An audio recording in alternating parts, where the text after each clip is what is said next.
ಕರ್ನಾಟಕ ಎಕ್ಸ್‌ಪ್ರೆಸ್‌ಗೆ ಸ್ವಾಗತ. ನಾನು ಲಾವಣ್ಯ. ರಾಜ್ಯ ರಾಜಕಾರಣದಲ್ಲಿ ಭಾರೀ ಸಂಚಲನ ಮೂಡಿಸಿದಂತಹ ಧಾರವಾಡದ ಯೋಗೇಶ್ ಗೌಡ ಹತ್ಯೆ ಪ್ರಕರಣ ಅಂತಿಮ ಘಟ್ಟ ತಲುಪಿದೆ. ಬಿಜೆಪಿ ಮುಖಂಡ ಯೋಗೇಶ್ ಗೌಡ ಹತ್ಯೆ ಪ್ರಕರಣಕ್ಕೆ ಸಂಬಂಧಿಸಿದಂತೆ ಏಪ್ರಿಲ್ 15ರ ಬುಧವಾರ ಜನಪ್ರತಿನಿಧಿಗಳ ವಿಶೇಷ ಕೋರ್ಟ್ ಮಹತ್ವದ ತೀರ್ಪನ್ನು ನೀಡಿತು. 17 ಜನರನ್ನ ಅಪರಾಧಿ ಅಂತ ಕೋರ್ಟ್ ಘೋಷಣೆ ಮಾಡಿತು. ಈ ಪ್ರಕರಣಕ್ಕೆ ಸಂಬಂಧಿಸಿದಂತೆ ಏಪ್ರಿಲ್ 16ರ ಗುರುವಾರ ಶಿಕ್ಷೆ ಪ್ರಮಾಣ ನಿರ್ಧಾರವಾಗಬೇಕಿತ್ತು. ಆದ್ರೀಗ ಶಿಕ್ಷೆ ಪ್ರಮಾಣವನ್ನ ಏಪ್ರಿಲ್ 17ರ ಶುಕ್ರವಾರ ತಿಳಿಸಲಾಗುವುದು ಅಂತ ಕೋರ್ಟ್ ಹೇಳಿದೆ. ಇಂದು ನ್ಯಾಯಾಲಯದಲ್ಲಿ ಶಿಕ್ಷೆಯ ಪ್ರಮಾಣದ ಬಗ್ಗೆ ವಾದ ಪ್ರತಿವಾದ ನಡೆಯಿತು. ಈ ವೇಳೆ ಪ್ರತಿಯೊಬ್ಬ ಅಪರಾಧಿಯೂ ತಮಗೆ ಕಡಿಮೆ ಶಿಕ್ಷೆ ನೀಡುವಂತೆ ನ್ಯಾಯಾಧೀಶರ ಮುಂದೆ ಕಣ್ಣೀರಿಟ್ಟಿದ್ದಾರೆ. ನಾನು ಕಳೆದ 23 ವರ್ಷಗಳಿಂದ ರಾಜಕೀಯದಲ್ಲಿದ್ದೇನೆ, ಯಾರಿಗೂ ತೊಂದರೆ ಕೊಟ್ಟಿಲ್ಲ. ಮದುವೆ ವಯಸ್ಸಿನ 2 ಹೆಣ್ಮಕ್ಳಿದ್ದಾರೆ. ಕೃಷಿಕನಾದ ನಾನು ಸಾವಿರಾರು ಹಸುಗಳನ್ನ ಸಾಕ್ತಾ ಇದ್ದೇನೆ. ರಾಜಕೀಯ ಕಾರಣಕ್ಕೆ ನನ್ನ ಮೇಲೆ ಕೇಸ್ ಹಾಕಲಾಗಿದೆ ಅಂತ ವಿನಯ್ ಕುಲಕರ್ಣಿ ಕೋರ್ಟ್ ಮುಂದೆ ಹೇಳಿದ್ದಾರೆ. ನಾಳೆ ಮಧ್ಯಾಹ್ನದ ವೇಳೆಗೆ ನ್ಯಾಯಾಧೀಶರು ಪ್ರತಿಯೊಬ್ಬರ ಪಾತ್ರಕ್ಕೆ ಅನುಗುಣವಾಗಿ ಶಿಕ್ಷೆಯನ್ನ ಪ್ರಕಟಿಸಲಿದ್ದಾರೆ. ಶಾಸಕರು ಸಚಿವ ಸ್ಥಾನ ಕೇಳುವುದು ತಪ್ಪಲ್ಲ, ಸಂಪುಟ ಪುನರ್ರಚನೆ ಆಗಲಿ ಅಂತ ಸಚಿವ ದಿನೇಶ್ ಗುಂಡೂರಾವ್ ತಿಳಿಸಿದ್ದಾರೆ. ಶಾಸಕರು ದೆಹಲಿಗೆ ಹೋಗಿರುವಂತಹ ವಿಚಾರವಾಗಿ ವಿಧಾನಸೌಧದಲ್ಲಿ ಪ್ರತಿಕ್ರಿಯೆ ನೀಡಿರುವಂತಹ ಅವರು ಬೇರೆಯವರಿಗೂ ಕೂಡ ಸಚಿವ ಸ್ಥಾನ ಸಿಗಬೇಕು, ಪಕ್ಷದ ಹಂತದಲ್ಲಿ ಅದೆಲ್ಲ ಆಗತ್ತೆ, ಶಾಸಕರು ಅವರ ಪ್ರಯತ್ನ ಮಾಡುವುದು ತಪ್ಪಲ್ಲ, ಮಂತ್ರಿ ಆಗೋಕೆ ಎಲ್ಲರಿಗೂ ಆಸೆ ಇರುತ್ತೆ, ಯಾರು ಮಂತ್ರಿಯಾಗಿ ಇರಬೇಕು ಅಂತ ಹೈಕಮಾಂಡ್ ತೀರ್ಮಾನ ಮಾಡುತ್ತೆ, 33 ಜನ ಯಾರು ಅಂತ ಹೈಕಮಾಂಡ್ ತೀರ್ಮಾನ ಮಾಡುತ್ತೆ ಅಂತ ಹೇಳಿದ್ರು.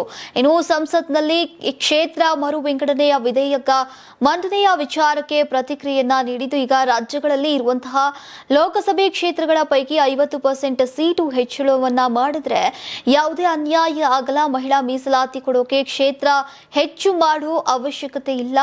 ಎಷ್ಟೇ ಸ್ಥಾನ ಇದ್ರೂ ಕೂಡ 33% ಮೀಸಲು ಕೊಡಬೇಕು ಅಷ್ಟೇ. ಏನು ಡಿಲಿಮಿಟೇಷನ್ ಬೇರೆ, ಮಹಿಳಾ ಮೀಸಲಾತಿ ಬೇರೆ. ಪಂಚಾಯಿತಿ ನಗರ ಪಾಲಿಕೆಯಲ್ಲಿ ಈಗಾಗಲೇ 50% ಮಹಿಳಾ ಮೀಸಲಾತಿ ಇದೆ.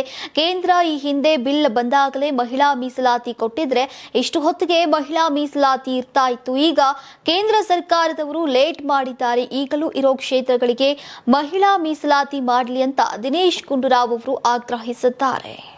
ಸದ್ಗುರು ಜಗ್ಗಿ ವಾಸುದೇವ್ ಅವರಿಗೆ ರಾಹುಲ್ ಗಾಂಧಿ ಯಾರೆಂಬ ಪಾಠವನ್ನ ಡಿಸಿಎಂ ಡಿಕೆ ಶಿವಕುಮಾರ್ ಅವರು ಮಾಡಿದ್ದಾರೆ ಅಂತ ಕಾಂಗ್ರೆಸ್ ಮಾಗಡಿ ಶಾಸಕ ಬಾಲಕೃಷ್ಣ ಸಮರ್ಥನೆಯನ್ನ ಮಾಡಿಕೊಂಡಿದ್ದಾರೆ.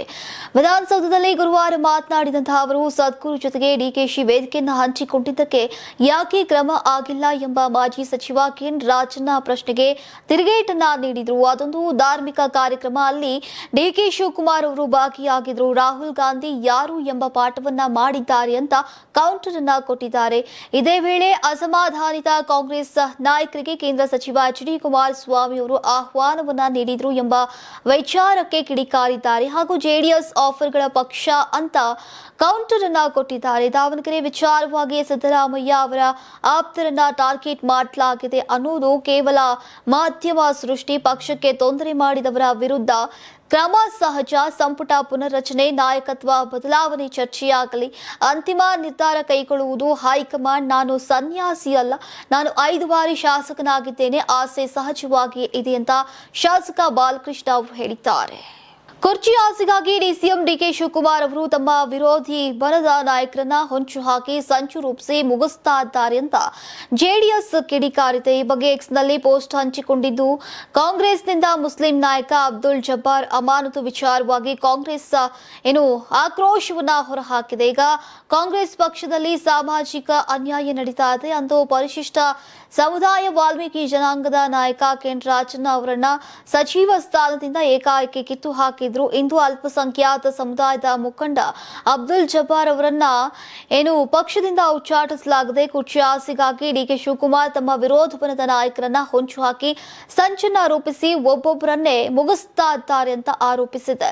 ಕಾಂಗ್ರೆಸ್ ಪಕ್ಷದಲ್ಲಿ ನಾಯಕತ್ವ ವಿಚಾರದಲ್ಲಿ ಎಲ್ಲವೂ ಸರಿಯಿಲ್ಲ.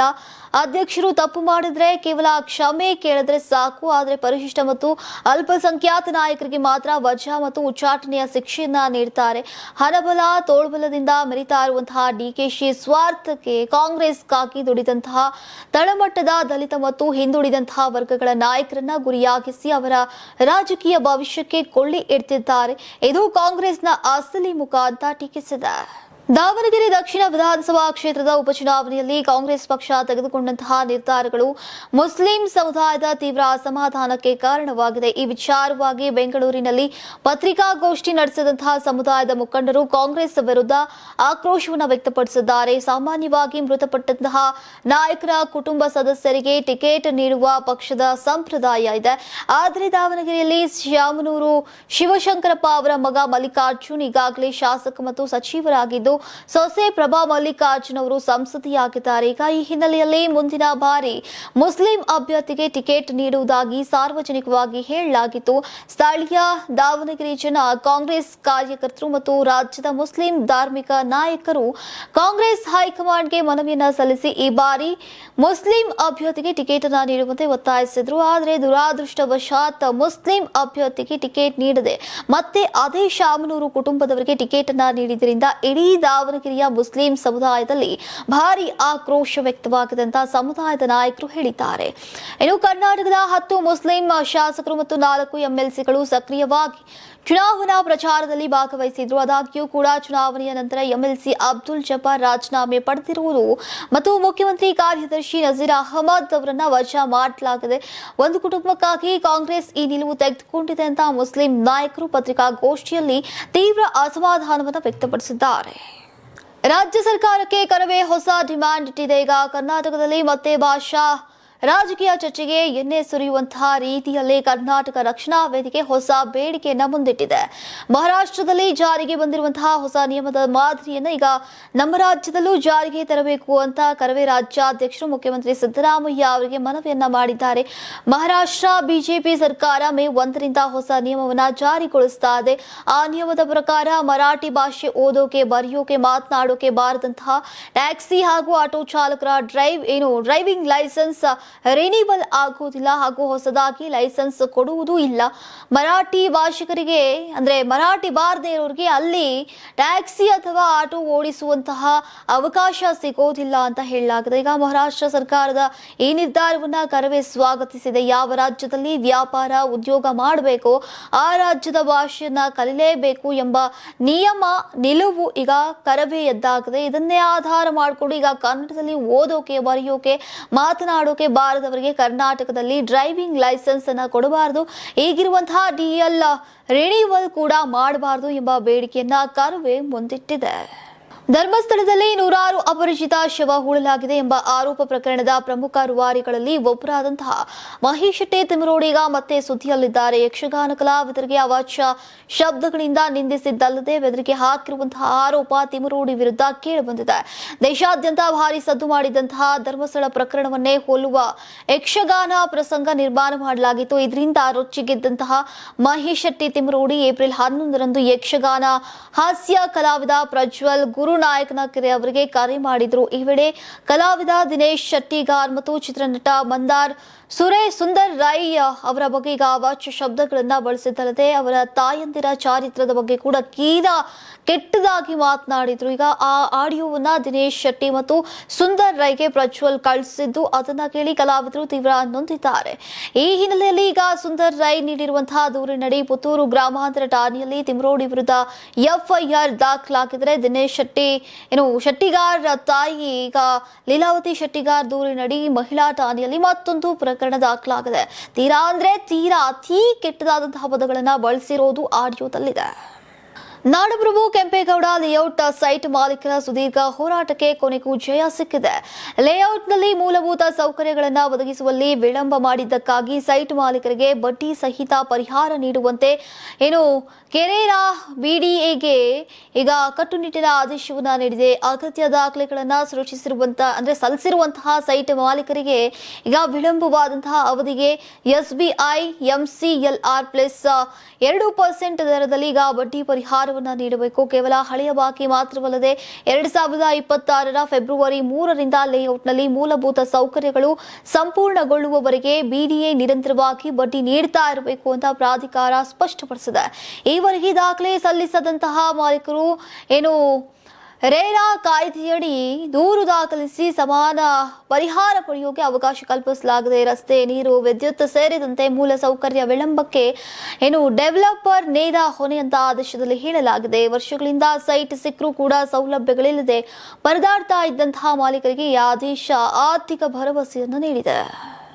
ಸಿಲಿಕಾನ್ ಸಿಟಿ ಬೆಂಗಳೂರನ್ನ ಸ್ವಚ್ಛವಾಗಲಿಕ್ಕೆ ಮತ್ತು ಅಕ್ರಮ ತ್ಯಾಜ್ಯವನ್ನ ವಿಸರ್ಜನೆಯನ್ನ ತಡೆಯೋಕೆ ಜಿಬಿಎ ಪಾಲಿಕೆ ಕಟ್ಟುನಿಟ್ಟಿನ ಕ್ರಮಗಳನ್ನು ಕೈಗೊಳ್ತಾ ಇದೆ. ಇದರ ಭಾಗವಾಗಿ ಸಾರ್ವಜನಿಕ ಸ್ಥಳದಲ್ಲಿ ಅಕ್ರಮವಾಗಿ ಕಸ ಸುರಿದಿದ್ದಕ್ಕಾಗಿ ಪ್ರಖ್ಯಾತ ಖಾಸಗಿ ಡೆಲಿವರಿ ಸಂಸ್ಥೆಯಾದಂತಹ ಬ್ಲಿಂಕಿಟ್ಗೆ ಬರೋಬ್ಬರಿ 80,000 ರೂಪಾಯಿ ದಂಡವನ್ನು ವಿಧಿಸಲಾಗಿದೆ. ಬೆಂಗಳೂರು ಉತ್ತರ ನಗರ ಪಾಲಿಕೆಯ ವ್ಯಾಪ್ತಿಯ ಬ್ಯಾಟರಾಯನಪುರ ವಿಭಾಗದ ವಾರ್ಡ್ ಸಂಖ್ಯೆ 9ರಲ್ಲಿ ಈ ಘಟನೆ ನಡೆದಿದೆ. ಇಲ್ಲಿನ ರೈಲ್ವೆ ಸಮಾನಾಂತರದ ರಸ್ತೆಯಲ್ಲಿ ಕಳೆದಂತಹ ಕೆಲ ದಿನಗಳಿಂದ ಅಕ್ರಮವಾಗಿ ತ್ಯಾಜ್ಯವನ್ನ ಸುರಿಯಲಾಗ್ತಾ ಇದೆ ಎಂಬ ದೂರುಗಳು ಕೇಳಿ ಬರ್ತಾ ಇದ್ವು.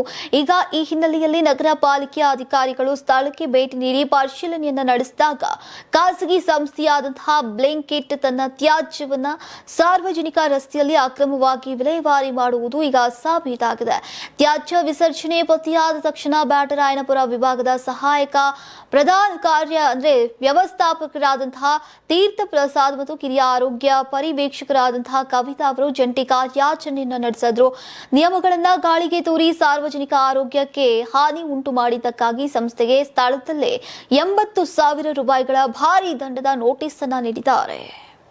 ಜಿಬಿಎ ವ್ಯಾಪ್ತಿಯಲ್ಲಿ ಇಂದಿನಿಂದ ಜನಗಣತಿ ಆರಂಭಗೊಂಡಿದ್ದು ಈಗ ಸಾರ್ವಜನಿಕರು ಕಡ್ಡಾಯವಾಗಿ ಇದರಲ್ಲಿ ಪಾಲ್ಗೊಳ್ಳುವಂತೆ ಜಿಬಿಎ ವಿಶೇಷ ಆಯುಕ್ತ ಮುನೇಶ್ ಸೂಚನೆಯನ್ನ ನೀಡಿದ್ದಾರೆ. ಜನಗಣತಿ ಹಿನ್ನೆಲೆಯಲ್ಲಿ ಸುದ್ದಿಗೋಷ್ಠಿ ನಡೆಸಿದೆ ಮಾತನಾಡಿದಂತಹ ಅವರು ಏಪ್ರಿಲ್ 1ರಿಂದ ಏಪ್ರಿಲ್ 15ರವರೆಗೆ ಸ್ವಯಂ ಗಣತಿಗೆ ಅವಕಾಶವನ್ನು ನೀಡಲಾಗಿತ್ತು. ಈಗ ಏಪ್ರಿಲ್ 16ರಿಂದ ಮೇ 15ರವರೆಗೆ ಗಣತಿ ನಡೆಯಲಿದೆ.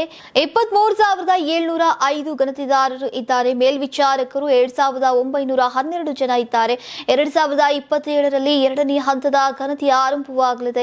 ಮನೆಯ ಮಾಹಿತಿಯ ಕುಟುಂಬದ ಬಗ್ಗೆ ಮೂಲಭೂತ ಮಾಹಿತಿ ಮತ್ತು ಮನೆಯಲ್ಲಿರುವಂತಹ ಸೌಲಭ್ಯ ಜೊತೆಗೆ ಟಿವಿ, ಕಂಪ್ಯೂಟರ್, ಇಂಟರ್ನೆಟ್ ಸೌಲಭ್ಯ, ಮೊಬೈಲ್, ವಾಹನದ ಬಗ್ಗೆ ವಿವರವನ್ನ ಕೇಳ್ತಾರೆ. ಉದ್ದೇಶಪೂರ್ವಕವಾಗಿ ಕೊಡದೇ ಇದ್ರೆ ಕಾನೂನು ಕ್ರಮವನ್ನ ತೆಗೆದುಕೊಳ್ತೇವೆ ಅಂತ ಎಚ್ಚರಿಕೆಯನ್ನ ನೀಡಿದ್ದಾರೆ. ಮನೆಯ ಮುಂದೆ ಸ್ಟಿಕ್ಕರ್ ಅನ್ನ ಅಂಟಿಸ್ತೇವೆ. ಮನೆಯಲ್ಲಿ ಇರದೇ ಇದ್ದವರು ಆಮೇಲೆ ಸಂಪರ್ಕ ಮಾಡಬಹುದು. ನೈಟ್ ರೌಂಡ್ಸ್ ಕೂಡ ಪ್ಲಾನ್ ನಲ್ಲಿದೆ ಅಂತ ಸ್ಪಷ್ಟನೆಯನ್ನ ಕೊಟ್ಟಿದ್ದಾರೆ.